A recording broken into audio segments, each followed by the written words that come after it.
Top quality और consistent performance के लिए सिर्फ सिल्वर पंप नाम याद रखना।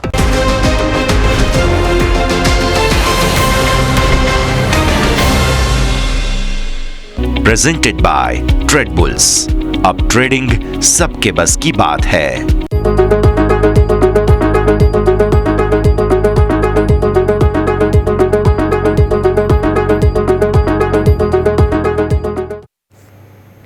ગુડ આફ્ટરનૂન, સ્વાગત છે આપ સૌનું ક્લોઝિંગ કેપિટલમાં. હું યોમિક આપની સાથે. સેન્સેક્સની મંથલી એક્સપાયરી ધોવાઈ ગઈ. 25+25 50%ના ટેરિફના વાતથી આજે ભારતીય બજારમાં જોવા મળી વેચવાલી. આવતીકાલે છે ગણેશ ચતુર્થી, હવે ગુરુવારે છે નિફ્ટીની એક્સપાયરી. શું ગણપતિનું આગમન? હવે માર્કેટ ગુરુવારે અહીંયાથી તેજી સાથે કરશે કે નહીં, દરેક સંકેત પર નજર તો કરીશું. શરૂઆત કરીએ ટોપ હેડલાઇન્સથી. ટ્રમ્પના ટેરિફથી માર્કેટમાં વેચવાલી. નિફ્ટી 170 પોઈન્ટ ઘટીને 24,800ની નજીક, તો સેન્સેક્સમાં પણ 500 પોઈન્ટથી વધુનો ઘટાડો. મોટાભાગના સેક્ટરમાં વેચવાલી સાથે કારોબાર.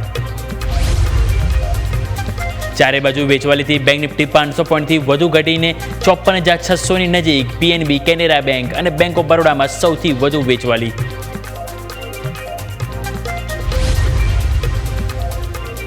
એનબીએફસી શેરમાં ભારે વેચવાલી. શ્રીરામ ફાઇનાન્સ અને બજાજ ફાઇનાન્સ નિફ્ટીના ટોપ લૂઝર્સમાં, તો જીઓ ફાઇનાન્સ સહિત મોટાભાગના એનબીએફસી શેરમાં વેચવાલી. ફાર્મા સેક્ટરમાં 3 દિવસની તેજી પર બ્રેક. સન ફાર્મા નિફ્ટીના ટોપ લૂઝર્સમાં, તો ડોક્ટર રેડ્ડીઝ લેબ, સિપ્લાસ સહિત મોટાભાગના શેરમાં વેચવાલી સાથે કારોબાર. પીએસયુ ઇન્ડેક્સ 3.5 મહિનાના નીચલા સ્તરે. બીએલ નિફ્ટીના ટોપ લૂઝર્સમાં, તો અન્ય સરકારી શેરોમાં પણ ભારે વેચવાલી સાથે કારોબાર.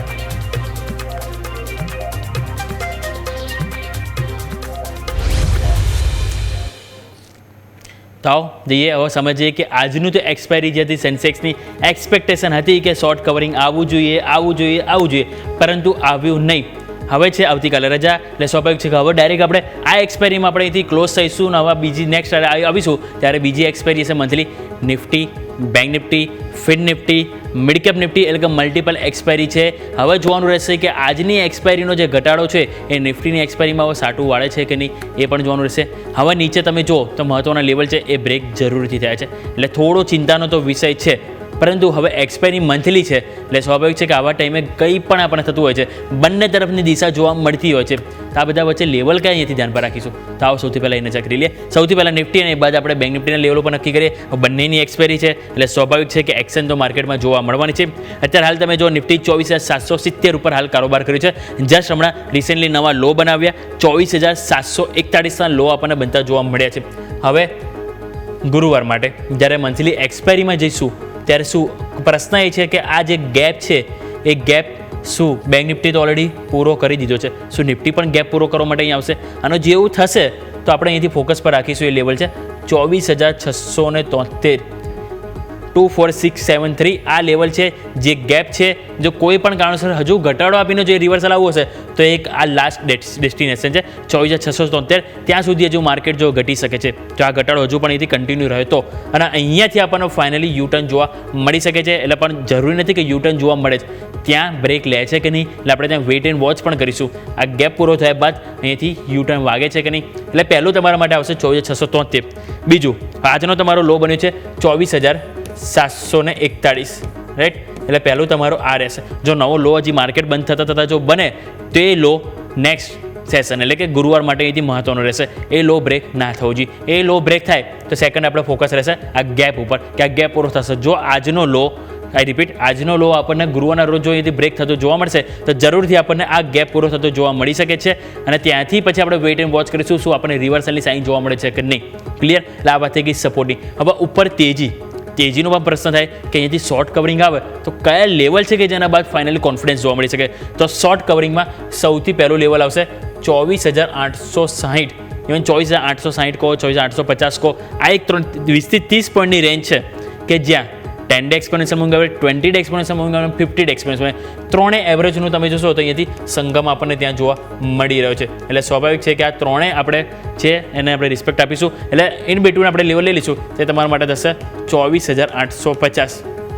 હવે તમે જો તો આજે જે માર્કેટમાં એક વખત જે એટેમ્પ શરૂઆતમાં કર્યો, જે આપણે 15 મિનિટમાં બતાવીશ, એનો હાઈ શું હતો 24,837 ગયું અને ત્યાંથી નીચે આવ્યું. કારણ કે 24,850ની આજુબાજુ 3 EMA છે, એટલે એને ઇઝીલી પણ ક્રોસ કરી શકાશે નહીં. એને ક્રોસ કરી તો પછી આપણે કહી શકીએ કે ફાઇનલી આપણને શોર્ટ કવરિંગ જોવા મળી શકે છે ગુરુવારના રોજ. એટલે હવે આ લેવલ છે ઉપરની તરફ 24,850, એ ક્રોસ થઈ જાય તો આપણે 24,920 આ લેવલ છે કે આપણે અહીંયાથી ખાસ કરીને ફોકસ કરીશું. ક્લિયર? બે સપોર્ટ 24,741 જે આજનો લો હાલ બન્યો છે એને પહેલાં ફોકસ કરીશું. એ તૂટે તો 24,673 ગેપ પૂરો થઈ શકે. ઉપરની તરફ 24,850 જ્યાં 3 EMA છે એ ત્યાં એક અવરોધ આવી શકે અને ત્યાં અવરોધ ના આવ્યો, સસ્ટેનેબિલિટી જોવા મળી તો આપણે ઉપર 24,920 સુધીના પણ લેવલ જોવા મળી શકે છે. આ 24,920 જે લેવલ છે એ સ્વાભાવિક છે કે ઘણું મહત્વનું આપણને લેવલ જોવા મળી રહ્યું છે. એટલે ત્યાં પણ આપણા સૌ કોઈની નજર હોવી જોઈએ. 24,920 એટલે કે આજના ડેનો હાઈ છે, આજનો ડેનો હાઈ અને આજના ડેનો લો એ પહેલાં સપોર્ટ રેઝિસ્ટન્સ તરીકે જોઈશું અને એના બાદ છે આપણે કે જે બીજા ફર્ધર લેવલ આપણે જે વાત કરી ગેપ એ આપણે અહીંથી ફોકસ કરીશું. ક્લિયર? તો આ વાત થઈ ગઈ આપણે નિફ્ટીની પોઝિશનલ વ્યૂ ગુરુવાર માટે. આ વર્કઆઉટ આપણે અહીંથી કરીશું. બીજું આવો 15 મિનિટ ઉપર નજર કરો. 15 મિનિટ તમે જોશો તો ત્યાં આપણને દિવસ દરમિયાન વેચવાલી જોવા મળી છે. સૌથી પહેલાં જુઓ તમે આજે ગેપ ડાઉન ઓપન થયા, ગિફ્ટ નિફ્ટીના ઇન્ડિકેટ્સ હતા 70 પોઈન્ટ તમે ઘટીને ઓપન થશો એ પ્રમાણે ઓપન થયા. એ બાદ તમે જો આ 15 મિનિટમાં 130 પોઈન્ટ નિફ્ટી તૂટી ગઈ. એટલે અહીંયા જ તમે જુઓ તો જે કોન્ફિડન્સ હતો એ બ્રેક થઈ ગયો માર્કેટનો. બીજું શું થયું? બીજી ફર્ધર ફોલોઅપ કેન્ડલ બની, અહીંયાથી થોડો અપ આવવાનો પ્રયત્ન કર્યા, પરંતુ જે કોન્ફિડન્સ પડવામાં હતો ને એ કોન્ફિડન્સ વધવામાં નહોતો.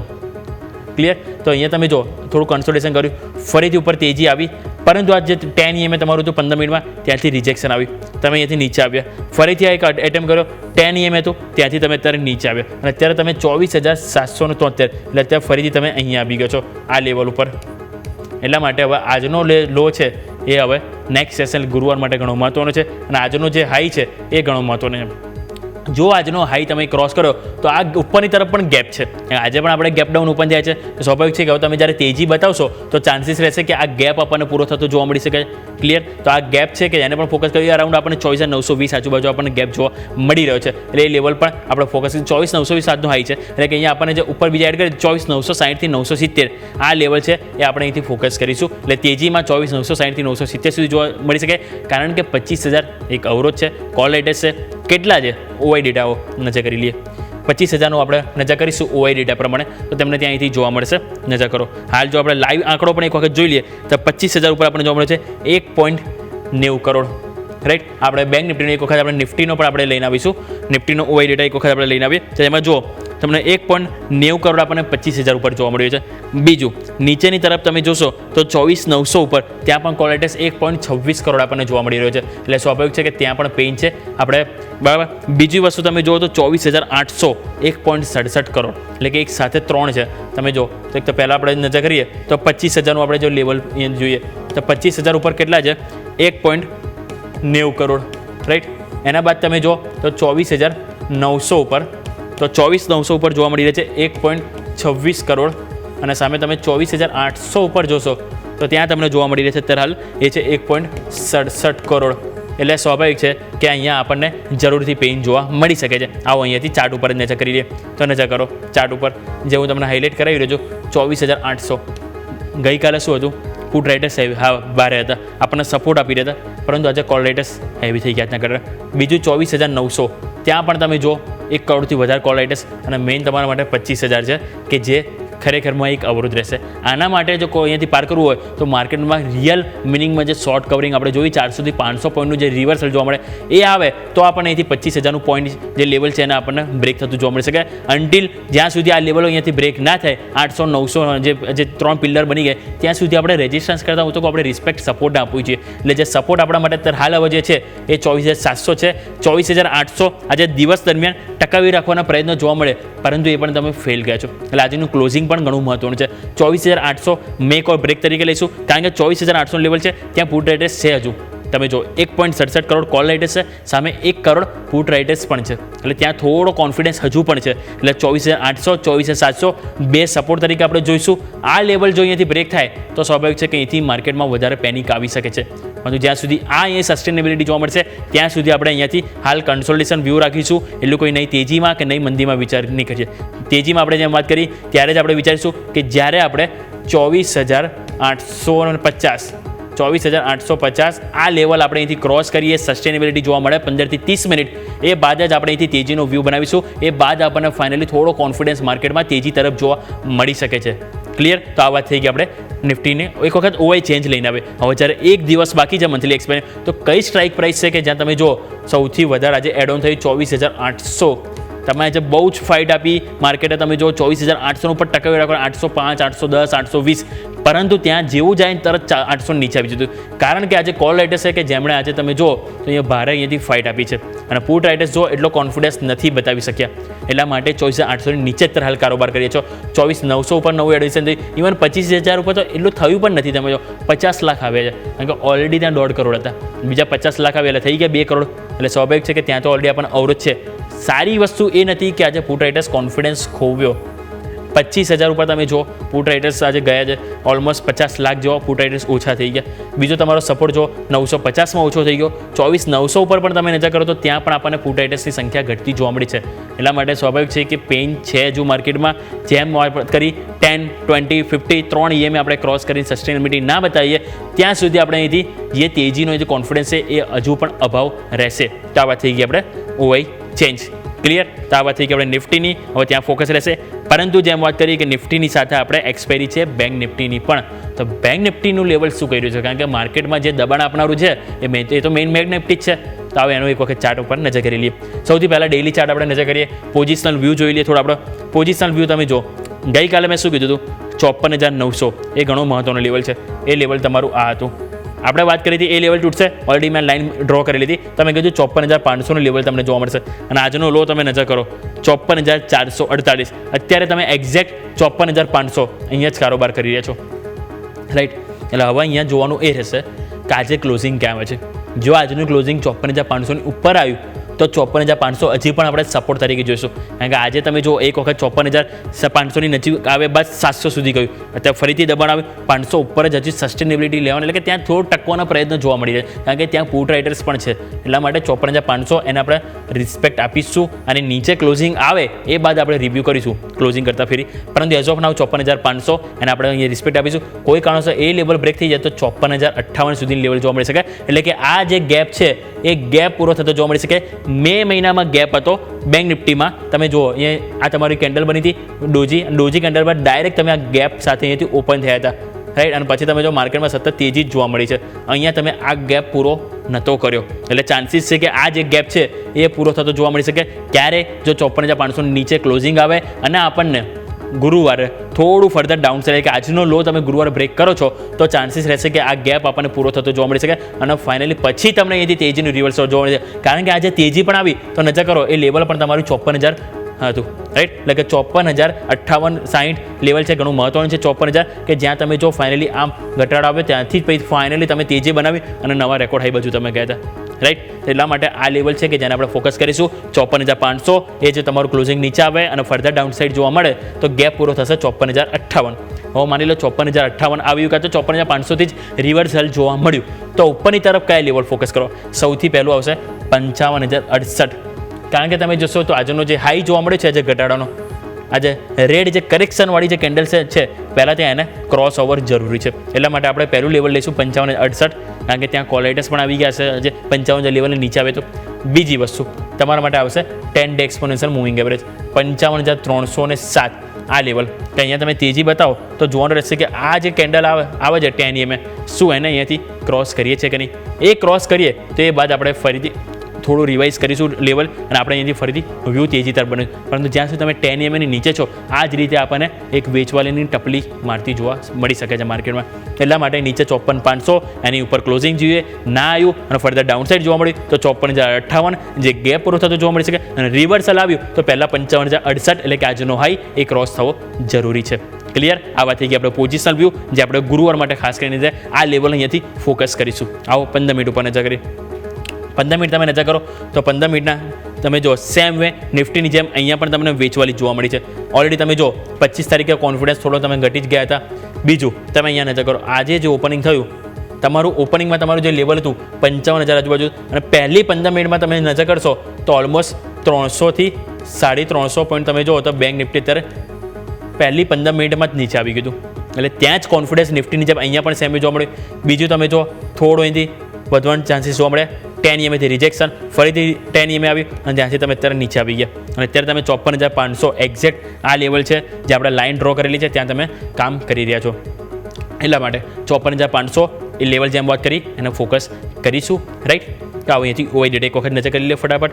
તમે જો 54,500 હવે કેટલું મહત્વનું ઓઆઈ ડેટા પ્રમાણે જોવા મળી રહ્યું છે. આ રહ્યું તમારા માટે 54,500. કોલ રાઇટર્સ કરતાં હજુ પણ પુટ રાઇટર્સ વધારે છે. કેટલા છે આપણે એક વખત લાઈવ આંકડો પણ જોઈ લઈએ.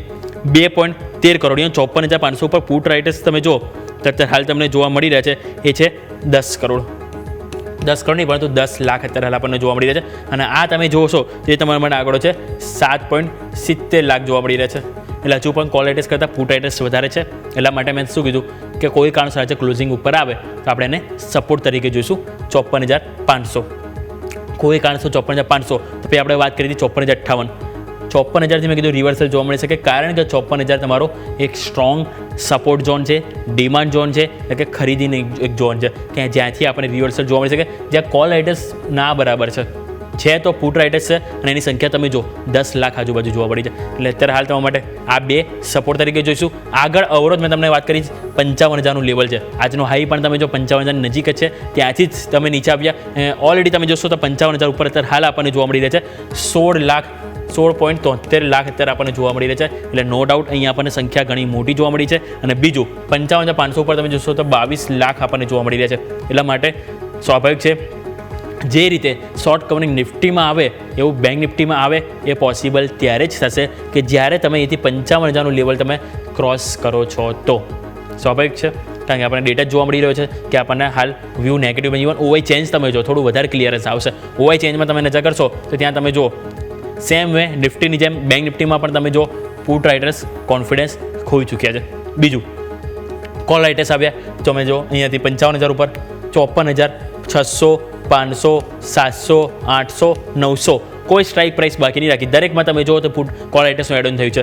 પુટ રાઇટર્સ જો મામૂલી સંખ્યામાં અહીંયા જોવા મળે છે પરંતુ તેઓ કોન્ફિડન્સ નથી જોવા મળે. કોન્ફિડન્સ તેઓ ખોઈ રહ્યા છે. એટલે સ્વાભાવિક છે કે જેમ વાત કરીએ આપણે 54,500 એ મેક ઓર બ્રેક લેવલ, 55,000 જેને ક્રોસ કરવું જરૂરી છે નવી તેજી માટે, અને 54,000 એ આપણો ઓલ ટાઈમ સપોર્ટ રહેશે. જો એ બ્રેક થયો તો સ્વાભાવિક છે કે માર્કેટ ક્યાં જઈને અટકશે એ તો સ્વાભાવિક છે કે કહેવું થોડું મુશ્કેલ છે. પરંતુ એઝ ઓફનો આપણું ફોકસ હોવું જોઈએ બેંક નિફ્ટી માટે 54,500 કે જેની ઉપર ક્લોઝિંગ જરૂરી છે. અને નિફ્ટીમાં આપણે નજર કરીએ તો 24,741 કે જે આજનો આપણે લો જોઈએ 24,741 એ ક્લોઝિંગ ગુરુવાર માટે ઇમ્પોર્ટન્ટ છે. એ ક્લોઝિંગ ગુરુવારે બ્રેક ના થવું જોઈએ. એ બ્રેક થયું તો આપણે જેમ વાત કરી ગેપ છે 24,670 આજુબાજુ એ ગેપ પૂરો થતો જોવા મળી શકે છે. અને નવી તેજી નિફ્ટીમાં 24,850 જ્યાં 10, 20, 50 EMA આવે છે એની ઉપર જ આપણને જોવા મળી શકે છે. તો ફટાફટ એક બ્રેકનો સમય જો છે. બ્રેક લઈ લઈને બ્રેક બાદ હવે સ્ટોક સ્પેસિફિક, સેક્ટર સ્પેસિફિક ક્યાં નજર રાખવી આપણા એક્સપર્ટ જોડાશે એમની સાથે નજર કરીએ બ્રેક બાદ.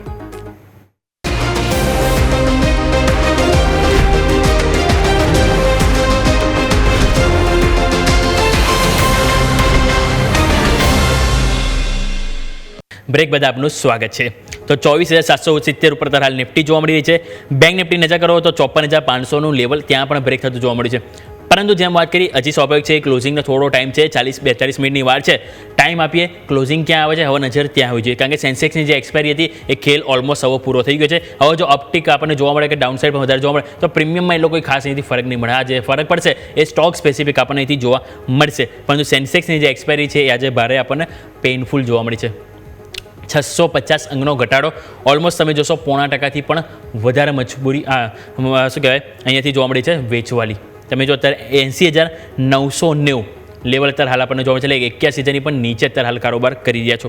હવે મજબૂતીમાં એક વખત નજર કરીએ તો આજે પણ તમે જો નિફ્ટી 50માં નિફ્ટી 200 પોઈન્ટ નીચે છે પરંતુ એવા લાઇનમાં પણ આપણે જોઈશું અહીંયાથી તો નિફ્ટીમાં આપણને જે મજબૂતી તમે જોશો ટોટલ 11 સ્ટોક છે જે મજબૂતી આપી રહ્યા છે. સૌથી પહેલાં તમે જો તો આઈસર મોટર્સ એટલે કે ઓટો સ્ટોક, બીજું તમે જો HUL એટલે કે FMCG થીમ, ત્રીજું મારુતિ ઓટો, ચોથું નેસ્લે FMCG અને પાંચમું ITC. એટલે તમે જોયું ટોટલ 5 સ્ટોક છે એમાંથી 2 જ થીમ હાઇલાઇટ થઈ રહી છે. એક છે ઓટો અને બીજું છે FMCG. FMCG આપણને ખ્યાલ છે કે જ્યારે પણ માર્કેટ પેનિકમાં આવતું હોય એક ડિફેન્સિવ તરીકે જોવા મળતું અને જ્યારે પણ હવે અત્યારે આપણને ખ્યાલ છે કે કન્ઝમ્પશન થીમ છે એક્ટિવ વધારે થઈ છે તે એવા ટાઈમમાં એફએમસીજી થીમ છે કે એ જ આપણને ફાઇનલી અહીંયાથી સારી એવી તેજી બતાવી. અને સવારે પણ આપણે જ્યારે ઓપનિંગમાં વાત કરીએ ત્યારે પણ આપણે એક્સપર્ટે કીધું હતું કે હવે એફએમસીજી થીમ છે કે જેમાં સારી એવી તેજી આપણને જોવા મળી શકે છે. વેચવાલીમાં તમે નજર કરો, Shriram Finance, Sun Pharma, Bajaj Finance, Tata Steel, બીજું તમે જો બીએલ એટલે કે ઓરલ ફાર્મા થીમ છે, અને થોડું તમે જો તો ફાઇનાન્સ થીમ છે કે જે આજે વેચવાલીમાં જોવા મળી રહી છે. તો આવો વધુ ચર્ચા કરવા માટે આપણી સાથે અસીમ સર જોડાઈ ગયા છે, માર્કેટ એક્સપર્ટ. અસીમ સર, સૌથી પહેલાં તો ગુડ આફ્ટરનૂન. માર્કેટમાં સર વેચવાલી થોડી વધતી જોવા મળી છે. મંથલી એક્સપાયરી સેન્સેક્સની તો સારી નથી જોવા મળી રહી. હવે આવતીકાલે છે ગણેશ ચતુર્થી છે, એટલે સ્વાભાવિક છે કે માર્કેટમાં રજા છે. ગુરુવારે સર તમને લાગી રહ્યું છે કે માર્કેટમાં હવે આ ઘટાડા બાદ ટેરિફની જે પણ અસર આવવાની હતી આવી ગઈ, અને ગુરુવારે હવે આપણું માર્કેટ જ્યારે ઓપન થશે ત્યારે ગણપતિનું અહીંથી આગમન કરે એ પ્રમાણે સારી એવી તેજી જોવા મળે સર? Good afternoon યોમિક. સૌપ્રથમ તો આવતીકાલે ગણેશ ચતુર્થી છે. વિઘ્નહર્તા ગણપતિ દાદા આપણા સૌનું વિઘ્ન હરે અને ભારત દેશ માટે પણ ઘણા સારા સમાચાર આવે એવી આપણે પ્રાર્થના કરીએ છીએ. હવે માર્કેટની વાત કરીએ તો માર્કેટમાં જે અત્યારનો જે સિનેરિયો છે, ડેફિનેટલી સેન્ટિમેન્ટ ઘણું બધું નેગેટિવ થયેલું જ છે. જે આખું ઓવરઓલ પર્સપેક્ટિવની વાત કરીએ તો ટેરિફ લાગશે એવું આપણે છેલ્લા 3-4 મહિનાથી સાંભળતા આવ્યા છીએ. અને અત્યારે જે 2 દિવસ પહેલાં જ આપણે ટ્રમ્પે એક્ઝિક્યુટિવ ઓર્ડર પણ સાઇન કરી દીધો છે.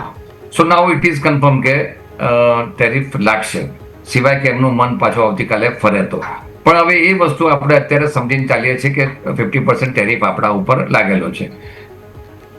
આની સામે જો વાત કરીએ, જે આપણે પહેલા કદાચ આપણા પ્રોગ્રામમાં પણ ચર્ચા કરી હતી કે as far as economic aspect is concern, આની બહુ આપણા જે દેશની ઇકોનોમીનું સ્ટ્રક્ચર છે પ્રમાણે કે બહુ મોટી ઇમ્પેક્ટ આવતી નથી હોતી. કારણ કે ટોટલ જે જીડીપી છે 20% આપણે બહારના એટલે કે એક્સપોર્ટ એના ઉપર ડિપેન્ડ થઈ રહ્યા છે. અધરવાઇઝ 80% આપણી પોતાની કન્ઝમ્પશન અને આપણી પોતાની ઇકોનોમી છે. પણ ડિસ્પાઇટ દેટ જ્યારે આ ટાઈપની સિચ્યુએશન ઊભી થતી હોય અને એક ટેરિફ ઇઝ તો એક બાનું છે, પરંતુ એક કોન્ફ્લિક્ટ જેવું કહી શકાય, ઇકોનોમિક કોન્ફ્લિક્ટ જેવી સિચ્યુએશન ઊભી થઈ છે. So that is going on since long, એટલે કદાચ મેટર ગ્રેજ્યુઅલી ડિસ્કાઉન્ટ થઈ રહી છે. બીજી બાજુ આપણે જોઈએ છીએ કે ગવર્મેન્ટ તરફથી એક પ્રોએક્ટિવ સ્ટેપ્સ લેવામાં આવ્યા છે.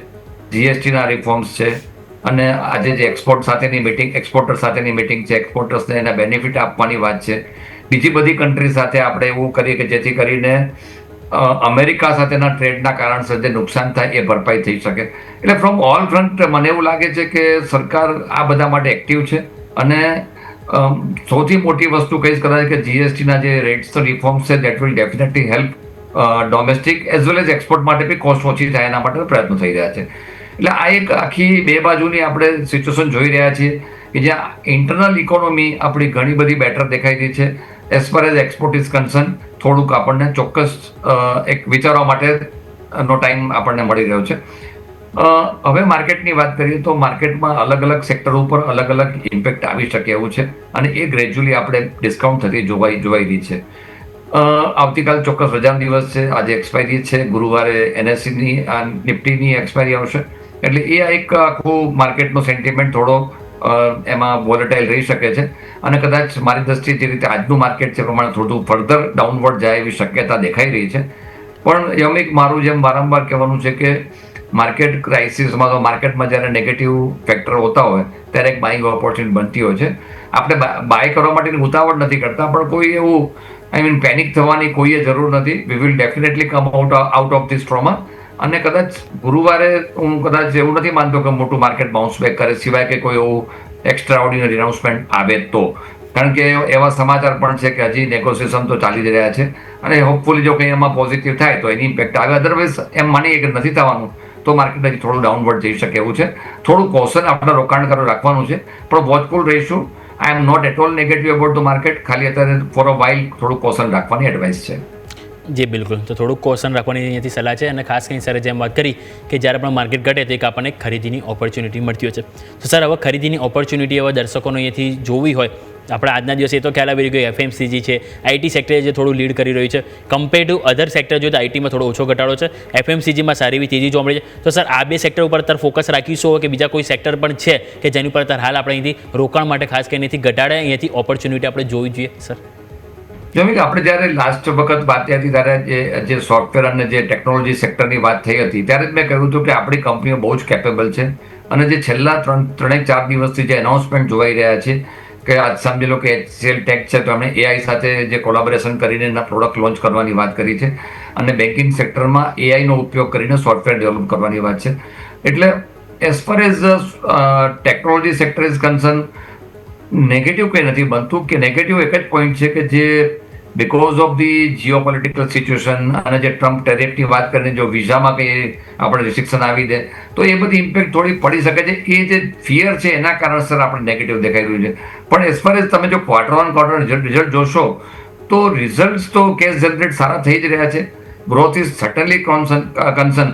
પણ જ્યારે આ ટાઈપની માર્કેટની સિચ્યુએશન હોય ત્યારે આ બધા એક ડિફેન્સિવ સ્ટોક તરીકે કામ કરતા હોય છે. લોંગ ટર્મ વ્યૂ હોય તો TCS છે, ઇન્ફોસિસ છે, આ બધા સ્ટોક માટે મારો ડેફિનેટલી પોઝિટિવ વ્યૂ છે. અને લાસ્ટ વીકમાં આપણે ચર્ચા કરી ત્યારે કોફોર્ટ છે કે કેન્સ ટેકનોલોજી છે, આ બધા સ્ટોક માટે મેં વ્યૂ પોઝિટિવ આપ્યો હતો.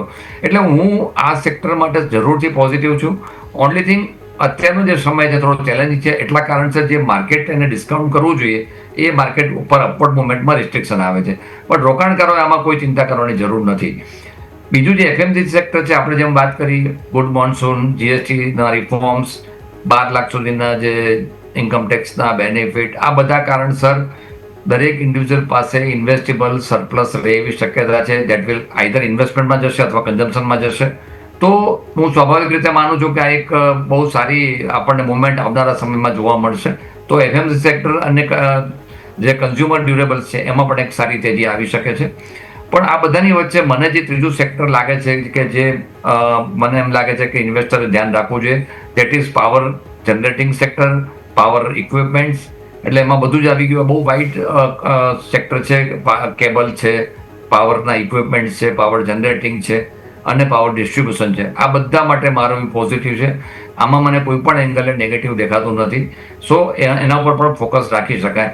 પણ યોમી મારું એટલું જ કહેવું છે કે જે ટ્રમ્પ ટેરિફની જે ઇફેક્ટ છે એ આપણે ગ્રેજ્યુઅલી ડિસ્કાઉન્ટ થતા જોઈશું અને આપણા જે ડોમેસ્ટિકમાં મેન્યુફેક્ચરિંગ સેક્ટરને ઘણો બૂસ્ટ મળે એવી શક્યતા હું જોઉં છું.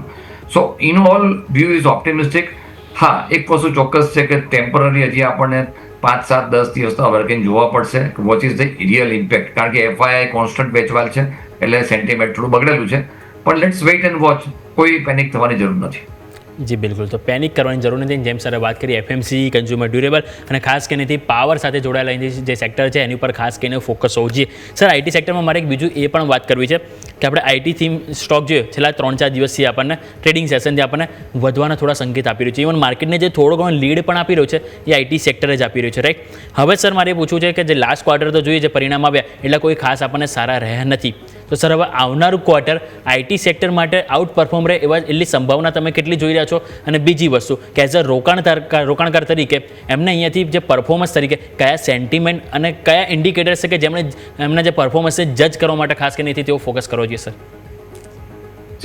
IT સેક્ટરના રિઝલ્ટ્સ આપણે જાણીએ છીએ કે ફ્લેટ રહેલા હતા. એટલે કે નેગેટિવ હતું કદાચ એવું નહીં કહું, પરંતુ જે આપણી અપેક્ષા આ સેક્ટર પાસે જે ક્વાર્ટર ઓન ક્વાર્ટર ગ્રોથની હોય છે ડેફિનેટલી મટીરિયલાઇઝ નથી થઈ. અને સિચ્યુએશન પણ આપણે જાણીએ છીએ કે ઇટ્સ નોટ કન્ડ્યુસિવ. હવે બે વસ્તુ તમે જોશો તો TCS જે એક લે ઓફ માટેની વાત હતી, બીજી બાજુ ઇન્ફોસિસે એમ્પ્લોયીને બોનસ આપવાની વાત હતી, એડિશનલ બોનસ આપવાની વાત છે. તો મને એમ લાગે છે કે કેશ જનરેશન અથવા તો profitability will definitely very good. પણ આઉટ પરફોર્મ કરે એવું કોઈ આ ક્વાર્ટરમાં હજી આપણને ટ્રિગર નથી કે જે આઉટ પરફોર્મ કરી શકે. બટ મેં જેમ એમ કહ્યું કે આ એક ટાઈમ પાસ કરવા માટેનો સમય છે, કારણ કે જ્યારે પણ એક આપણને positive news from the geopolitical sit જોવા મળશે ત્યાં જરૂરથી આ બધા સ્ટોક બહુ સારા એવા બાઉન્સ કરશે. પરંતુ જો આપને ટેકનોલોજી સેક્ટરમાં ઇન્વેસ્ટમેન્ટ કરવું હોય તો એમ્ફેસિસ છે, કોફોર છે કે અને કેન્સ ટેકનોલોજી છે, આ બધા સ્ટોક ઉપર ફોકસ કરી શકાય જે મિડ કેપ ITમાં આવી શકે છે. I think that will perform better. આ બધા કરતાં બેટર કરી શકે છે.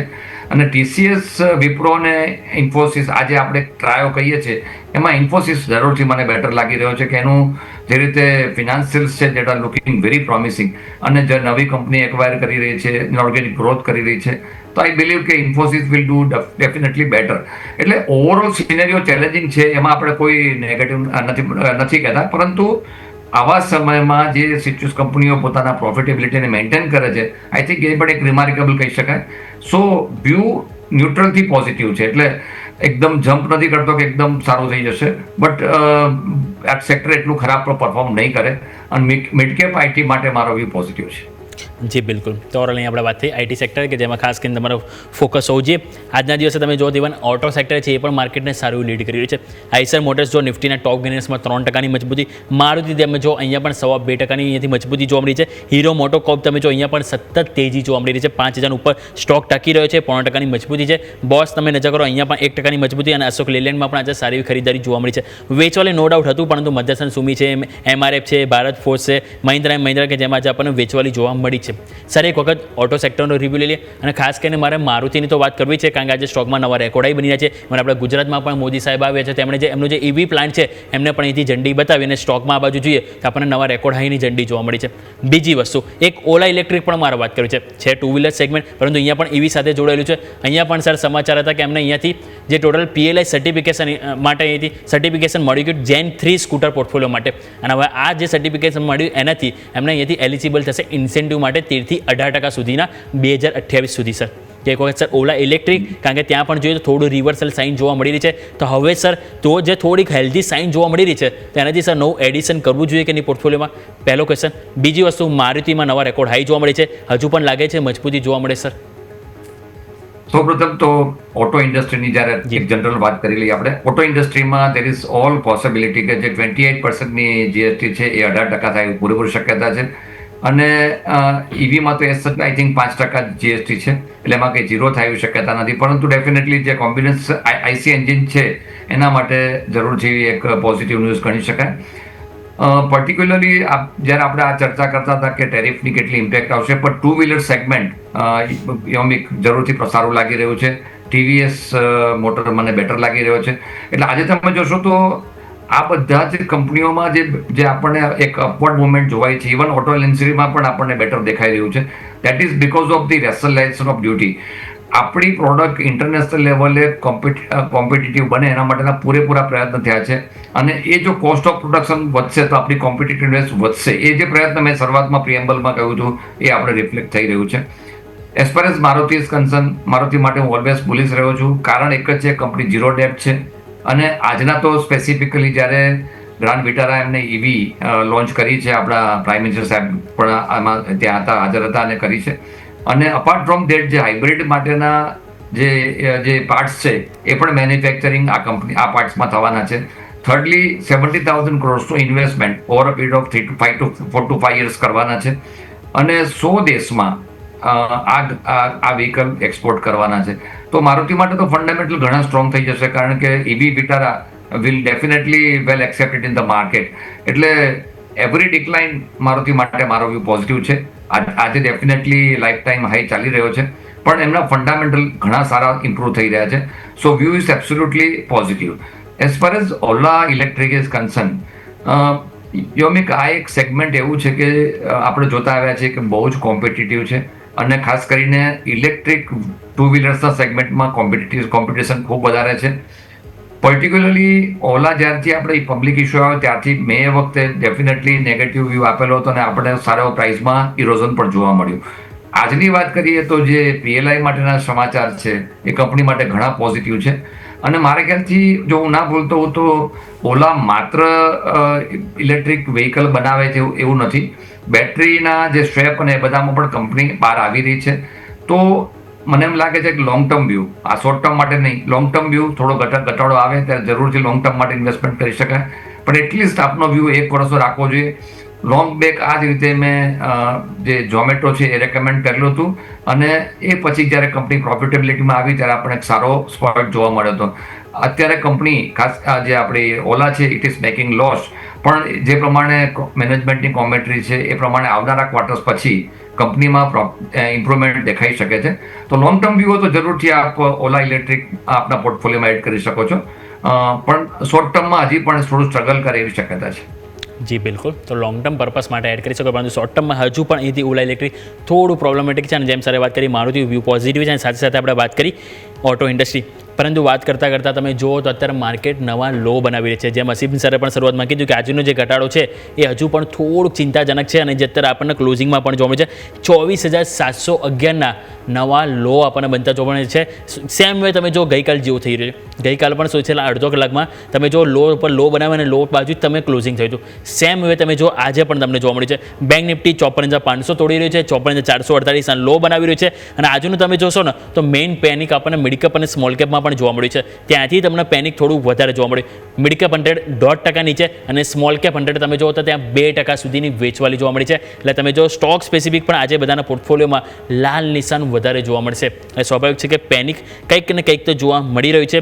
પરંતુ જેમ વાત કરી કે આપણે સ્ટોક સ્પેસિફિક, સેક્ટર સ્પેસિફિક ત્યાં થોડી ઘણી મજબૂત છે. નિફ્ટી 500માં એક વખત આવો નજર કરી લઈએ. નિફ્ટી 500માં જુઓ તો આજે આપણને ટોટલ 500માંથી 76 સ્ટોક છે જે મજબૂતી બતાવી રહ્યા છે. રતન ઇન્ડિયા 9% સ્ટોક ઉપર છે. બીજું તમે જો ક્રાફ્ટ્સમેન અહીંયા 5%ની તેજી છે. ઓલા ઇલેક્ટ્રિક જે ઓલરેડી આપણે વાત કરી 5%ની તેજી ત્યાં છે. બ્રિટાનિયા ઉપર છે, ઇક્લક્સમાં સારી તેજી. વેચવાલી ક્યાં છે તો સૌથી પહેલાં વોડાફોન આઈડિયા 10% સ્ટોક નીચે. એકમે સોલાર તમે જો 5%ની વેચવાલી. સ્વાન એનર્જી, કિર્લોસ્કર એન્જિનિયર અહીંયા બધી જગ્યાએ વેચવાલી જોવા મળી રહી છે. સર તમારી પાસે હું વોડાફોન આઈડિયા લઈને આવવા માગીશ. આ સ્ટોક 2-3 દિવસ પહેલાં સારી એવી ચર્ચામાં હતો. સ્ટોક સારી એવી તેજીમાં પણ હતો. સમાચાર હતા કે અહીંથી એજીઆરમાં થોડુંક એમને રાહત મળી શકે છે. પરંતુ આજે સમાચાર આવ્યા ટેલિકોમ મિનિસ્ટર તરફથી કે તેઓ હાલ કોઈ જેવો વિચાર કર્યો નથી અને સ્ટોક તમે જુઓ સર તો 10% નીચે છે. તો સર આવા બધા જે સમાચાર ક્યારેક અહીંયાથી એવો સમાચાર આવતા હોય કે એવો મળી શકે છે, ક્યારેક એવું આવે છે કે આવો નથી મળવાનું, તો આવામાં સર રોકાણકારો પણ કન્ફ્યુઝ થતા હોય છે. તો સર રોકાણકારોએ શું કરવું જોઈએ? જે લોકો પાસે ઓલરેડી પોર્ટફોલિયોમાં હોય તે લોકોએ કોઈ હોપ રાખવી જોઈએ સર વોડાફોન આઈડિયાને લઈને? સર સૌપ્રથમ આપણે જાણીએ છીએ કે સરકારનો અભિગમ એવો છે કે જે ટેલિકોમ ઓપરેટર્સ જે છે એમાં ઘટાડો ન થાય એટલે ટાઈમ એન્ડ અગેન વોડા આઈડિયાને સપોર્ટ કરવાનો પૂરેપૂરો પ્રયત્ન થયેલો છે. જે એજીઆરના છે એમાં કેપિટલ પણ આપણે જાણીએ છીએ કે સરકારે કેપિટલ પણ લીધી છે. હવે જો કેપિટલ લે તો સરકારની જ કંપની બની જાય એવી પરિસ્થિતિ છે. I mean enough sort of એને સપોર્ટ કરવામાં આવ્યો છે અને હજી પણ હું માનું છું કે કંપની બંધ ન થાય એના માટેના પૂરેપૂરા પ્રયત્નો પણ ગવર્મેન્ટ કરતી રહી છે. કારણ કે અધરવાઇઝ એસએસબી ઓપરેટર્સ જે ટેલિકોમ ઓપરેટર્સ છે બહુ લિમિટેડ છે. એમાં જો એક ઓપરેટર ઓછા થઈ જાય તો ક્યાંક ને ક્યાંક ઓલિગોપોલી કહી શકાય એ ટાઈપની સિચ્યુએશન ઊભી થઈ જાય. એસ સચ અત્યારે બી છે પણ તે છતાં બી એક ઓપરેટર ઓછો થાય તો એ સેક્ટર માટે સારું નથી ગણાતું. ઇન્વેસ્ટરની વાત કરીએ અથવા તો આ સ્ટોકને હું ઇન્વેસ્ટમેન્ટનો ક્રાઇટેરિયા ગણતો એટલા પણ નથી કે એમની જે વ્યાજનો જે ખર્ચો છે એના લોસ તમે જોશો તો એવરી ક્વાર્ટર પાઇલઅપ થતો જાય છે. એટલે નવા જ્યાં સુધી આઈધર બહુ મોટી કેપિટલ ઇન્ફ્યુઝ કરવી પડે અથવા જે વાત થઈ એજીઆરમાં ગવર્મેન્ટ કંઈ રાહત આપે તો જ આ કંપની માટે સારા સમાચાર બની શકે એવું છે. અને આપણે જોઈએ છીએ કે જ્યારે ન્યૂઝ આવે ત્યારે એમાં વધારો આવે છે પછી આપણે પાછા નીચા જતા રહી છે. એટલે ઇન્વેસ્ટર તો આમાંથી મારી દ્રષ્ટિએ એક્ઝિટ લઈ લેવું જોઈએ. આ એક ટ્રેડરનો ફેન્સી વાળો સ્ટોક થઈ ગયો છે. જ્યારે ન્યૂઝ આવે ત્યારે એની મુવમેન્ટ આવે છે અને પછી ફરીથી પાછો લો લેવલે આવે છે. એટલે આ સ્ટોક માટે મારો વ્યૂ તો એબ્સોલ્યુટલી નેગેટિવ છે. અનલેસ એન્ડ અન્ટિલ બિગ કંઈ પુશ ના આપવામાં આવે ત્યાં સુધી આમાં કોઈ ઇન્વેસ્ટમેન્ટ તો ના જ કરવું જોઈએ. જેની પાસે છે એની પાસે બીજો કોઈ ઓપ્શન નથી અથવા લોસ બુક કરીને નીકળી શકે છે. પણ એવું માનવું કદાચ ભૂલ ભેલું ગણાશે કે આ સ્ટોકમાં બહુ મોટી તેજી આવે. એટલે હાલના તબક્કે તો હું એબ્સોલ્યુટલી નેગેટિવ છું સિવાય કે કંઈક એમાં પોઝિટિવ આવનારા સમયમાં જોવા મળે તો. અને તે છતાં પણ ફંડામેન્ટલ એટલા બધા વીક છે કે કંપનીને સર્વાઈવ કરવી ઘણી ડિફિકલ્ટ પડી રહી છે.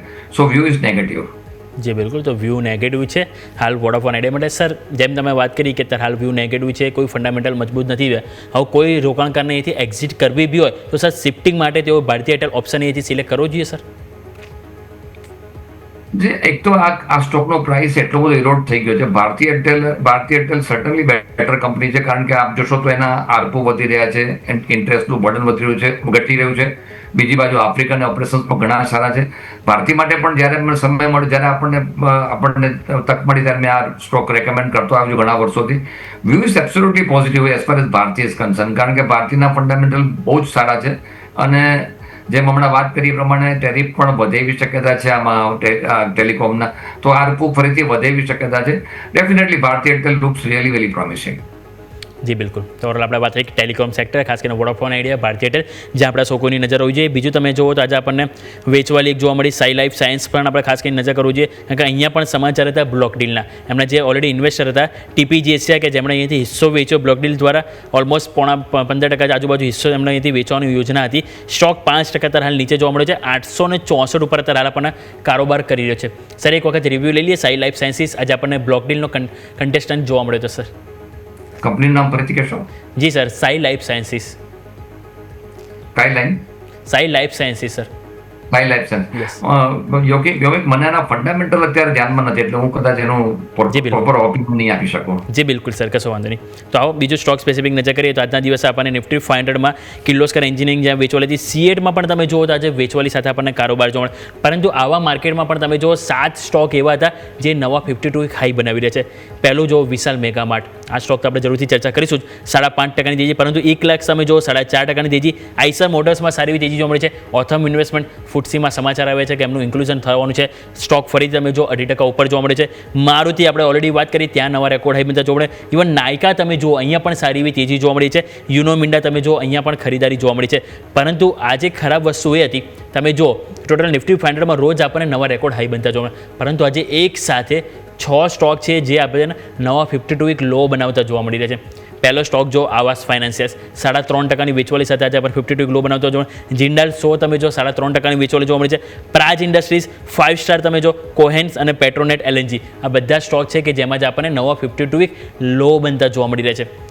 હસીમ સર, આજે આપણે જોઈએ તો ઓવરઓલ NBFC સ્ટોક છે કે જેમાં જે વેચવાલી વધારે જોવા મળી છે. શ્રીરામ ફાઇનાન્સ છે, જીઓ ફાઇનાન્સ છે કે જેમાં વેચવાલી વધારે જોવા મળી. ઇવન આવાસ ફાઇનાન્સમાં આપણે નજર કરો તો ત્યાં જ આપણને નવા 52 વીક લો બની રહ્યા છે. તો સર એક વખત NBFC સેક્ટરનો આઉટલુક સમજી લઈએ. આજે જે આવાસ ફાઇનાન્સર જે નવા 52 વીક લો બનાવી રહ્યા છે, શું ખરેખરમાં એના ફંડામેન્ટલ એટલા વીક્સ છે કે જે રીતે આપણને સ્ટોકમાં અત્યારે હાલ કમજોરી જોવા મળી રહી છે સર? સૌપ્રથમ તો જે આજે NBFC સેક્ટરમાંથી વેચવાલી છે છેલ્લા કેટલાક વખતથી પણ જુઓ તમે તો એમાંથી FI વેચી રહી છે. મૂળ કારણ એકચ્યુઅલી એ છે કે ઓવરઓલ જે રીતે અત્યારે ફાઇનાન્સ સેક્ટર છે એ એક ફિયર માર્કેટમાં બેસી ગયો છે કે બિકોઝ ઓફ ધીસ કંઈક પ્રોડક્ટ એની મેન્યુફેક્ચરિંગ સેક્ટર ઉપર કે કન્ઝમ્પશન ઉપર ઇમ્પેક્ટ આવશે. એ જે ઇફેક્ટ છે હું નથી માનતો એટલી બધી નેગેટિવ ગણી શકાય. FIનું ચોક્કસ વેચવાલી છે ને એ કારણસર આપણને ઘટાડો જોવા મળ્યો છે. But as far as NBFC is concern, આવા માર્કેટમાં હું એવું માનું છું નો ડાઉટ સેન્ટિમેન્ટ ખરાબ છે, એટલે જ્યારે માર્કેટ ઘટતું હોય ત્યારે એક વચ્ચે હાથ નાખવો કદાચ યોગ્ય ના ગણાય. પણ ચોક્કસ એક વોચફુલ રહેવા માટેની મારી એડવાઇસ રહેશે કે આ સ્ટોક ઘણા બધા સારા પરફોર્મ કરશે. ઓવરઓલ જે ઇન્ડિયન આપણે ઇકોનોમીની વાત કરી રહ્યા છીએ એમાં લાસ્ટ માઇલ સુધી પહોંચવામાં NBFC સેક્ટરે બહુ મોટો ફાળો ભજવ્યો છે. બેન્કિંગ સેક્ટર પછી જો વાત કરીએ તો જરૂરથી NBFC is doing much better. અને રેટ કટ પછી જે અત્યારની પરિસ્થિતિ છે એમાં ક્રેડિટ ગ્રોથ પણ મને સારો દેખાઈ રહ્યો છે. ઓનલી થિંગ જે સેન્ટિમેન્ટ અત્યારે આપણે જોઈ રહ્યા છીએ, સેન્ટિમેન્ટ ખરડાયેલું છે ને એ કારણસર ઘટાડો થયો છે. બટ એઝ ફાર એઝ સેક્ટરના fundamental is concern, my view is absolutely positive, કારણ કે જે બેન્કિંગ સેક્ટર અને પ્રોવિઝનિંગના નોર્મ્સ છે એ સેમ પ્રોવિઝનિંગ હવે બધા NBFCની પણ એપ્લિકેબલ છે. એ સંજોગોમાં બેલેન્સ શીટ ઘણી બધી આપણને ટ્રાન્સપરન્ટ દેખાઈ રહી છે. So view is positive. As far as Aavas is concern, જે મને લાગી રહ્યું છે કે હાઉસિંગ ફાઇનાન્સમાં ક્યાંક ને ક્યાંક થોડો ઘટાડો જોવા મળ્યો છે અને એ કારણસર કદાચ સેન્ટિમેન્ટ ખરાબ થયું હોય. અધરવાઇઝ આવાસ ફાઇનાન્સ અત્યાર સુધીમાં ઘણું સારું પરફોર્મ કરતો આવેલો સ્ટોક છે. આપણે વેઇટ એન્ડ વોચ કરીશું, પરંતુ finance sector as a whole negative નથી. જ્યારે બી માર્કેટમાં ઘટાડો આપણને વધારે જોવાય તો જરૂરથી એના ઉપર વોચ રાખીશું આપણે અને બાય કરવાની આપણે એડવાઇસ પણ આપીશું. હાલના તબક્કે મેં જેમ કહ્યું એમ સેન્ટિમેન્ટ થોડું ખરડેલું છે, થોડી અનસર્ટનિટી દેખાઈ રહી છે. આગળ ઉપર શું થશે એનું એનાલિસિસ કરીશું આપણે. હમણાં કોઈ પણ ડિસિઝન ઉપર આપણે જમ્પ નથી કરતા, પરંતુ ઇન્ડિયન ઇકોનોમીમાં NBFC સેક્ટરનો મોટો ફાળો છે. સો વ્યૂ ઇઝ પોઝિટિવ, પણ હમણાં થોડું આપણે બાય કરવા માટે વેઇટ કરીશું. જી બિલકુલ. તો ઓવરઓલ આપણે વાત થઈ NBFC સ્ટોક જે ખાસ કરીને ફોકસ પર રાખીશું થીમ વાઇઝ. બીજું હવે સ્ટોક સ્પેસિફિક નજર કરો તો આજના દિવસે ઇવન એક પેટીએમ પણ તમારે ખાસ કરીને આપણે નજર કરવી જોઈએ. પેટીએમ આપણે ખ્યાલ છે સારી એવી તેજી જોવા મળી છે. શરૂઆતમાં તમે જો ફંડામેન્ટલી યસે આપણને જે વ્યૂ આપ્યો તો આપણને એમના લક્ષ્યાંક ઘણા મોટા હતા, યસના 1500 આજુબાજુ, પરંતુ મેં ટેકનિકલી વાત કરી તો 1160 આજુબાજુ 1300ના લેવલ જોવા મળશે. 1251 લેવલ આપણને ગઈકાલે બનતા જોવા મળે 52 વીક હાઈ. પરંતુ મારા અને યસ કરતાં પણ જો કોઈ હોય કે જેણે સૌથી પહેલાં સ્ટોક ઉપર અહીંથી પોઝિટિવ વ્યૂ આપ્યો હતો તે હતા Asim sir. Asim sir am I right sir? મને એપ્રોક્સ રેન્જ નથી યાદ, પરંતુ સર 500 600 700 આજુબાજુ સ્ટોક હતો, જ્યારે સર તમે ઘણા પોઝિટિવ હતા સ્ટોકને લઈ. તમે એ પણ કીધું કે સ્ટોક 4 ડિજિટમાં પણ આવતો જોવા મળે, ઇવન 4 ડિજિટ તો ઠીક, પરંતુ 1291 સર આપણને ગઈકાલે 52 હાઈ બનતા જોવા મળે છે. તો સર હાલના લેવલે સર એક વખત રીવિઝિટ કરી દઈએ સર પેટીએમ? જી બિલકુલ, આ સ્ટોક માટે આપણે જે રાઇટલી કહ્યું, કારણ કે એ વખતથી મને લાગી રહ્યું હતું કે આના ફંડામેન્ટલ ઇમ્પ્રૂવ થઈ રહ્યા છે, અને જે એમના ઇસ્યુઝ કેવાયસીના અને રિઝર્વ બેંકના હતા એ બધા ઇસ્યુ સોલ્વ થઈ ગયા. હવે પેમેન્ટ બેંકની પણ પરમિશન મળી ગઈ છે, ફંડામેન્ટલ ઘણા ઇમ્પ્રૂવ થઈ રહ્યા છે. અને આપણે ખ્યાલ હશે કે આપણે કદાચ ખ્યાલ હોય, પણ પબ્લિક ઇસ્યુ જ્યારે આવે ત્યારે આ સ્ટોક માટે મેં મારો નેગેટિવ વ્યૂ આપ્યો હતો, અને લિસ્ટિંગ પછી બહુ જ મોટો આપણને ઘટાડો જોવા મળ્યો. એ પછી જ્યારે જ્યારે આપણને સ્ટોકમાં મુવમેન્ટ દેખાઈ, જ્યારે ફંડામેન્ટલ સુધરતા જોયા, ત્યારે આપણે સલાહ આપી હતી. અગેન અત્યારે આપણે ફરીથી આપણે જો એનું એનાલિસિસ કરીએ તો યોમિક, મને આ સ્ટોક ડેફિનેટલી પોઝિટિવ લાગે છે. માર્કેટનો સેન્ટિમેન્ટ ખરાબ છે, પરંતુ ઘટાડામાં બાઇંગની ઓપોર્ચ્યુનિટી છે. 1500 રૂપિયાનો ટાર્ગેટ આ સ્ટોકમાં આવી શકે છે. ઘણા બધા ડેવલપમેન્ટ પોઝિટિવથી થઈ રહ્યા છે કંપનીમાં, કે જે આવનારા સમયમાં નેટ લેવલે મોટો પ્રોફિટ બતાવશે. તો ઓલ નેગેટિવ જે હતા એ બધા કંપનીએ એને કવર કરી લીધા છે. જે કેવાયસીના ઇસ્યુઝ હતા, જે બી પ્રોબ્લેમ્સ આરબીઆઈ સાથેના હતા, એ સોલ્વ આઉટ થઈ ગયા છે. અને પેમેન્ટ બેંક આવ્યા પછી પ્રોફિટેબિલિટીમાં ઘણી ઇમ્પ્રુવમેન્ટ થાય એવી શક્યતા છે. સો વ્યૂ એબ્સોલ્યુટલી પોઝિટિવ છે. ટાર્ગેટ 1500 રૂપિયાનો એટલીસ્ટ 6 મહિનામાં આવે એવી મને શક્યતા લાગે છે. આ મારું પોતાનું એનાલિસિસ છે. જે બિલકુલ હજુ પણ વ્યૂ પોઝિટિવ છે, અને સર જેમ વાત કરી 1500 રૂપિયાના લેવલ આપણને સ્ટોકમાં આવતા જોવા મળી શકે છે. ફંડામેન્ટલી સ્ટોક ઘણો ઇમ્પ્રુવમેન્ટ જોવા મળી છે. તો ફોકસ કરીશું પેટીએમ ઉપર. સ્ટોક તમે આપણે વાત કરીએ છીએ, પરંતુ ત્યાં સુધી ઇન્ડેક્સ તમે જુઓ નવા લો બનાવી રહ્યું છે 24,689. તમે જુઓ તો 2 કલાક પહેલાં 800નું લેવલ છે કે જે માર્કેટ ટકાવી રાખવાના પ્રયત્નો જોવા મળે તો, અને ત્યાંથી તમે જો ઓલમોસ્ટ 110 પોઈન્ટની વેચવાલી 689ના લો બંધા જોવા મળે છે. ઓલમોસ્ટ આપણે વાત કરીએ 670 આજુબાજુ ગેપ હતો, જે અઠવાડિયામાં આપણે લાસ્ટ અઠવાડિયે તમે જો જ્યારે ઓપનિંગ ગેપ અપ સાથે થયું હતું, એ અઠવાડિયાનું તમે જો તો એ લેવલ હતું 670 આજુબાજુ. એ ગેપ પૂરો કરવા માર્કેટ જોવા મળી રહ્યું છે. બીજું તમે નજર કરો સેન્સેક્સ, એક્સપાયરીના દિવસે 850 પોઈન્ટ વેચવાલી બતાવી છે. 80,750 ત્યાં પણ 81,000 લેવલ આપણને ટકતું જોવા મળ્યું હતું. એ લેવલ પણ બ્રેક થતું જોવા મળે છે. ઇવન બેંક નિફ્ટી તમે નજર કરો સતત વેચવાલી જોવા મળી રહી છે. 700 પોઈન્ટ નીચે છે, 101%ની વેચવાલી આપણને જોવા મળી છે. અને 54,500નું લેવલ તોડી રહી છે. 54,400 તરફ આપણને સરકતું જોવા મળી છે. ઇન્ડિયા વીક્સ તમે જો 3%ની મજબૂતી જોવા મળી રહી છે. સ્ટોક સ્પેસિફિક આપણે જેમ વાત કરીએ તો એક ઇવન સરે જેમ વાત કરી પાવર થીમ તો છે, પરંતુ એની સાથે આપણને એક બીજી પણ થીમ છે જે જોડાયેલી છે. એનો એક કન્ટેસ્ટન્ટ છે જે ઘણો હાઇલાઇટ થઈ રહ્યો છે, અને એ છે વારી એનર્જી. સર એક વખત એનર્જી સેક્ટર ઉપર પણ તમારી સાથે રિવ્યૂ લેવા માંગીશ. ત્યાં પણ જોયું તો છેલ્લા ઘણા ટાઈમથી લોકોનું જે ધ્યાન હોવું જોઈએ થોડું અહીંયાથી ડાયવર્ટ થઈ ગયું છે. કારણ કે આપણે જો ડિફેન્સ થીમ ચાલી, પછી ફાર્મા થીમ ચાલી, હવે એફએમસી થોડી ચાલી રહી છે, આઈટી થોડો સપોર્ટ, પરંતુ સર એનર્જી થીમ છે એ થોડું ડીએક્ટિવેટ થોડા ટાઈમથી આપણને માર્કેટમાં જોવા મળી રહી છે. વારી એનર્જીસ પણ જોઈએ તો ખાસી એવી તેજી આપણને વચ્ચે જોવા મળી, પરંતુ ત્યાં પણ જો વેચવાલી જોવા મળી હતી, હવે ત્યાં પણ છેલ્લા 2 દિવસથી આપણને ખરીદારી જોવા મળી રહી છે. સર એક તો સૌપ્રથમ જ્યારે આપણે રિન્યુએબલ એનર્જીની વાત કરીએ તો ભારતનું જે ટાર્ગેટ હતું એના કરતાં આપણે એડવાન્સ લેવલમાં ટાર્ગેટ એચીવ કર્યું છે.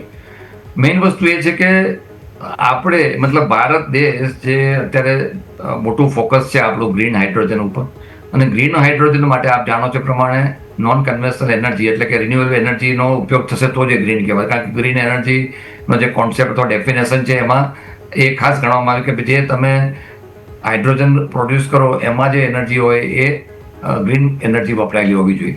એટલે એ પ્રમાણે ઘણું બધું ઇન્સ્ટોલ કેપેસિટી આપણે થઈ રહી છે, અને હજી પણ it is a massive opportunity for the investment in the renewable energy. Particularly વારીમાં જે 2 દિવસથી આપણને ઉછાળો જોવા મળ્યો છે, એની પાછળનું કારણ એ પણ છે કે એમને 52 કરોડનો યુએસથી ઓર્ડર, યુએસમાં કંપનીમાં એમને ઓર્ડર પણ મળ્યો છે એક રિનોન કસ્ટમર તરફથી. એટલે એ પણ એક પોઝિટિવ ન્યૂઝ છે. પણ અધરવાઇઝ યોમિક, હું આ બધા જે સેક્ટર્સ છે એના માટે પોલીસ એટલા માટે છું કે આવનારો સમય ભારત કદાચ લીડિંગ લેશે આ બધામાં, અને એના કારણસર એક માસિવ આપણે જે અત્યારે ઇલેક્ટ્રિસિટી જનરેટ કરીએ છીએ એમાં પણ ઘણા બધા ચેન્જીસ આવી રહ્યા છે. બીજી વસ્તુ એ છે કે જેમ વિન્ડ એનર્જીમાં અત્યારે આપણે ઓનશોર છે, એવી રીતે ઓફશોરમાં પણ ડેવલપમેન્ટ થઈ રહ્યા છે. એક હાઇબ્રિડ એટલે કે વિન્ડ અને સોલાર આ બંનેની પણ એક પ્રોડક્શન કરવાની વાત ચાલી રહી છે.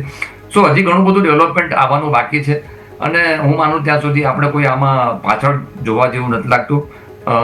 પિરિયોડિકલી આપણે જાણીએ છીએ કે આ બધા સ્ટોકમાં એક પ્રોફિટેબિલિટી આવતું હોય છે. લોંગ ટર્મ માટે વ્યૂ એબ્સોલ્યુટલી પોઝિટિવ છે, nothing to worry about it. જી બિલકુલ. તો ઓવરઓલ આપણે વાત થઈ એનર્જી સેક્ટર કે જેમાં લોંગ ટર્મમાં હાલ કોઈ ચિંતા કરવાની જરૂર નથી. સર એક વખત ફાર્મા સેક્ટર ઉપર પણ રિવ્યૂ કરી લઈએ, કારણ કે ત્યાં જોઈએ તો આજે આપણને વધારે ઘસારો જોવા મળે છે. ટોટલ તમે જુઓ તો 20 સ્ટોકમાંથી 17 સ્ટોક વેચવાલી જોવા મળી છે. સન ફાર્મા 3.5% છે, ઝાયડસ લાઈફ, નેટકો ફાર્મા, મેનકાઇન્ડ ફાર્મા, આ બધા સ્ટોક છે કે જેમાં જ આપણને 2%થી વધુ વેચવાલી જોવા મળી છે.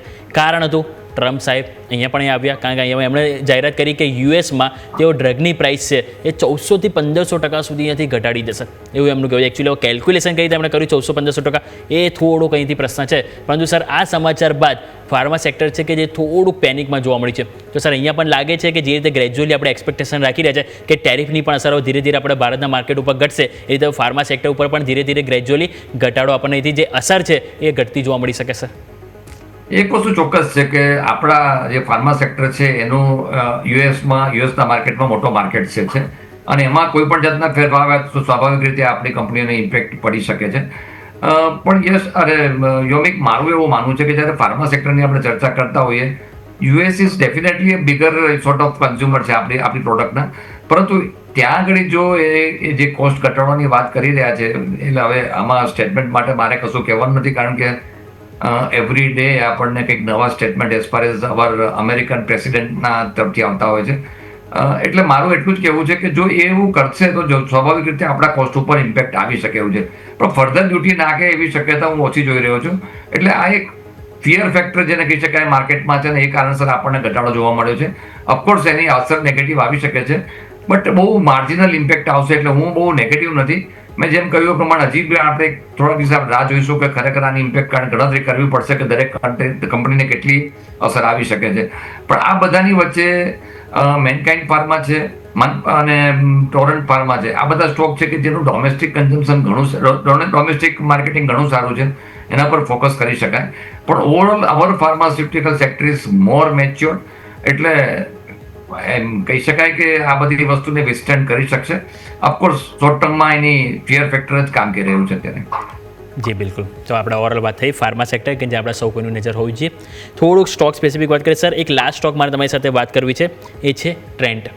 આ સ્ટોક પણ જોઈએ તો આપણને ઘણી અપસાઇડ ડાઉનસાઇડ જોવા મળી છે. 6,200થી એક વખત આપણને નીચેના લેવલ જોવા મળે 5,000, 5,000થી 5,600 આવ્યો. હવે ફરીથી તમે જુઓ તો 5,275 18% સ્ટોક નીચે છે. ઇવન ગઈકાલે કે મે બી પરમ દિવસ જ આપણે જોઈએ તો સર અહીંયાથી HSBCનો પણ રિપોર્ટ હતો, તેમણે અહીંથી બાય રેટિંગ સાથે 6,500ના લેવલ આપ્યા હતા. એમણે ખાસ કરીને જુડિયોના ગ્રોથને હાઇલાઇટ કર્યો હતો. એમનું કહેવું છે કે અત્યાર સુધી જેટલા પણ અહીંથી સ્ટોર છે એમાં ટોટલ 12થી વધુ સિટી એવા છે, 10થી પણ વધુ સિટી એવા કે જેમાં 12થી પણ વધુ તેઓ સ્ટોર અહીંયાથી જુડિયોના ઓપન છે. એટલે કે એમનું મેઇન હાઇલાઇટ છે કે તેઓ માર્કેટ સારું એવું કવર કરેલું છે. અને એમનું કહેવું એ પણ છે કે જે SSS એટલે કે સેમ સ્ટોર સેલ્સ ગ્રોથ કે તેઓ અહીંયાથી આવા FY25 થી 28 આ 3 વર્ષમાં તેઓ અહીંયાથી 6% જેવો જોઈ રહ્યા છે. એટલે ઇવન ઇન શોર્ટ સર તેઓ જુડિયોને લઈને ખાસ પોઝિટિવ છે, તેઓ બાય રેટિંગ આપ્યા છે. પરંતુ સ્ટોક આજે જોઈએ તો 2% નીચે છે. તો આ સ્ટોક સર તમે એ રીતે તમે માની રહ્યા છો કે ઘટાડે ખરીદી તરીકે કોઈ બે સ્ટોક કેવો તો એમાં આપણને ટ્રેન્ડ પણ જોવા મળી રહ્યો સર? ઇન્ડિયન માર્કેટ જેમ આપણે કન્ઝમ્પશનની વાત કરી અને આવનારા સમયમાં કન્ઝમ્પશન વધવાનું છે, એ બી એક ફેક્ટ છે. Good monsoon, GST moderation, income ટેક્સના રાહત, એટલે આપણી ડોમેસ્ટિક કન્ઝમ્પશન વધવાની પૂરેપૂરી શક્યતા છે. અને મેં જે આ શરૂઆતના શોમાં કહ્યું હતું કે જ્યારે માર્કેટ ઘટતું હોય ત્યારે એક ફિયર ફેક્ટરના કારણસર બધા સ્ટોકમાં ઘટતા હોય છે મોસ્ટલી. હવે જ્યારે આ સ્ટોક આપણને આજે ઘટાડો જોવા મળ્યો છે તો હું માનું છું બાઇંગ ઓપોર્ચ્યુનિટી છે. જુડિયોની જે વાત કરીએ આપણે પાસ્ટમાં પણ કે જુડિયોના ફૂટફોલ્સ ઘણા સારા છે, ઘણું બધું એમાં માર્કેટ પેનિટ્રેટ થયેલું છે અને એ કારણસર આવનારા સમયમાં trend will perform really very well. એટલે આવા ખરાબ સમયમાં જ્યારે પરચેસ કરવામાં આવે તો એક સેન્ટિમેન્ટ થોડુંક પણ સુધરે ત્યારે આ સ્ટોકમાં આપણે 55,600ના ભાવ જોવા મળે છે. So view is absolutely positive અને retail segment as a whole મને સારું લાગે છે. પર્ટિક્યુલર ટ્રેન્ડમાં તો હું માનું છું ત્યાં સુધી ઘણી સારી ઓપોર્ચ્યુનિટી છે. Fundamentally very strong company, store growth પણ ઘણા સારા છે, જુડિયોના જે પ્રિડિક્શન છે, પ્રોજેક્શન છે એ પણ ઘણા સારા છે. અને માર્કેટ જ્યારે ખરાબ છે, માર્કેટ ઘટે છે તો મેં જેમ કહ્યું પ્રમાણે આવા સ્ટોક ઉપર ધ્યાન રાખવું જોઈએ, રોકાણકારે પોતાના પોર્ટફોલિયોમાં એડ કરવો જોઈએ. જી બિલકુલ, તો ઘટાડે આપણે ઓપોર્ચ્યુનિટી જોઈ છે. વાત થઈ ટ્રેન્ડ કે જે આજે 2.5% ઘટાડો છે, પરંતુ ઘટાડે એક ખરીદીની ઓપોર્ચ્યુનિટી જોવી જોઈએ. એક વખત ફટાફટ નજર કરો તો 24,695 ફરીથી 700 એટેમ્પ કર્યું, 700 ટકી નથી રહ્યું. સેન્સેક્સ તમે જો 80,700 તરફ 900 પોઈન્ટનો ઘટાડો જોવા મળી રહ્યો છે. બેંક નિફ્ટી તમે જો 54,400 ઉપર અત્યારે ઓલમોસ્ટ ત્યાં જોવા મળે છે. 700 અંકનો ઘટાડો ત્યાં પણ જોવા મળ્યું છે. એટલે સ્વાભાવિક છે કે એક દિવસ રજા છે, થોડું હેંગઓવર છે. હવે એક્સપાયરી જેવો આપણે રજા બાદ આવીશું તરત આપણે આવીશું એક્સપાયરીમાં, જ્યાં સાથે આપણને NSEના ટોટલ જો 4 થી 5 ઇન્ડેક્સ એક સાથે એક્સપાયરી કરશે, બધા સ્ટોકની પણ એક્સપાયરી થતી જોવા મળશે. એટલે સ્વાભાવિક છે કે મલ્ટિપલ એક્શન લાઇનઅપ છે. એટલે જોવાનું રહેશે કે સ્વાભાવિક છે કે હવે જ્યારે ગુરુવારે ગિફ્ટ નિફ્ટીના સંકેતો શું બતાવી રહ્યા છે. પરંતુ સર આ સાથે એ સમય જો છે રજા લેવાનો આપના તરફથી ડિસ્ક્લેમર સર. આપણે ઘણા સ્ટોક ડિસ્કસ કર્યા, એમાંના અમુક સ્ટોક પોર્ટફોલિયોના ફેમિલીના પોર્ટફોલિયો હોઈ શકે છે. વ્યુઅર્સને મારી એડવાઇસ છે કે જ્યારે આપ બાય કરો તો આપના પર્સનલ ફિનાન્શિયલ એડવાઇઝરની સલાહ લઈ પછી જ ઇન્વેસ્ટમેન્ટ કરો. યોમિક, શોમાં બોલવા માટે આપનો ખૂબ ખૂબ આભાર. ખૂબ ખૂબ આભાર સર આપનો પણ શોમાં બદલ, ચર્ચામાં ભાગ લેવા બદલ. Thank you so much sir. તો આજનું તો ક્લોઝિંગ સારું જોવા નથી મળી રહ્યું. 24,700 ડે લો તરફ સેમ સ્ટ્રેટેજી ગઈકાલની જેમ જોવા મળી. ગઈકાલે પણ તમે જો ઉપલા સરથી વેચવાલી આવી, ડે લો તરફ તમે ક્લોઝ થયા, આજે પણ ડે લો તરફ ક્લોઝ થયા. આપણે ઓલરેડી વાત કરી હતી કે જો આજનો જે લો છે એ હવે ઇમ્પોર્ટન્ટ રહેશે ગુરુવાર માટે. આજનો લો ગુરુવારે સસ્ટેન કરે છે કે નહીં, ત્યાંથી રિવર્સલ આવે છે કે નહીં. 670 આપણે જે ઓલરેડી વાત કરી છે, ગેપ છે, એ ગેપ ફિલઅપ કરવા ઇનશોર્ટ તમે 130 પોઈન્ટનો ગેપ છે. હવે એ લોકો ખાસ જગ્યા પણ નથી રહી. એટલે હવે આ જે ગેપ પૂરો કરવા માટે જે માર્કેટ આવ્યું છે, શું ત્યાંથી રિવર્સલ જોવા મળે છે કે નહીં. આવતીકાલે જ્યારે ગણેશ ચતુર્થીના દિવસે માર્કેટ જ્યારે બંધ રહેશે, એ બંધ માર્કેટમાં શું કંઈક સમાચાર આવે છે કે નહીં. અને જેમ આપણે વાત કરી કે હવે ગુરુવારે ગણપતિ બાપાનું જ્યારે હવે માર્કેટ જ્યારે હવે આગમન કરશે તે પોઝિટિવ થાય છે કે નહીં, એ ત્યાં સૌ કોઈની આપણી નજર હોવી જોઈએ. પરંતુ જેમ વાત કરી હાઇલાઇટ પોઈન્ટ આપણો હોવો જોઈએ તો 24,830 થી 850ની રેન્જ, જ્યાં આપણે 10, 20, 50 આ વારંવાર ગઈકાલથી કર્યું છું. આ લેવલ છે, ઇવન આજે એક વખત ત્યાંથી જ આપણને અવરોધ આવ્યો. એટલે આ લેવલ છે કે જ્યાં 3 EMA આવી રહી છે, એને ઉપર માર્કેટ જાય એ બાદ આપણે શોર્ટ કવરિંગની એક્સપેક્ટેશન રાખવી છે. ત્યાં સુધી આપણને માર્કેટ કન્સોલિડેશન કાં તો ડાઉન સાઇડ જોવા મળી શકે છે. અને મેઇન વસ્તુ કે હવે બેંક નિફ્ટીની પણ એક્સપાયરી છે, તો ત્યાં પણ ફોકસ હોવું જોઈએ. ત્યાં મજબૂતી જોવા મળે છે કે નહીં. જો મજબૂતી જોવા મળી તો આઈ રિપીટ કે હું બેંક નિફ્ટી છે કે એ જ માર્કેટને શોર્ટ કવરિંગ કરવામાં વધારે મદદ કરી શકે છે. ક્લિયર? તો ઓવરઓલ આ વાત થઈ ગઈ આપણે આજના માર્કેટની કે જે આપણે ફોકસ કરીશું ગુરુવારના રોજ. તો આ સાથે સમય થયો છે રજા લેવાનો. મને યોમિકને આપશો રજા. આગળના અપડેટ્સ માટે જોતા રહો ન્યૂઝ કેપિટલ ગુજરાત.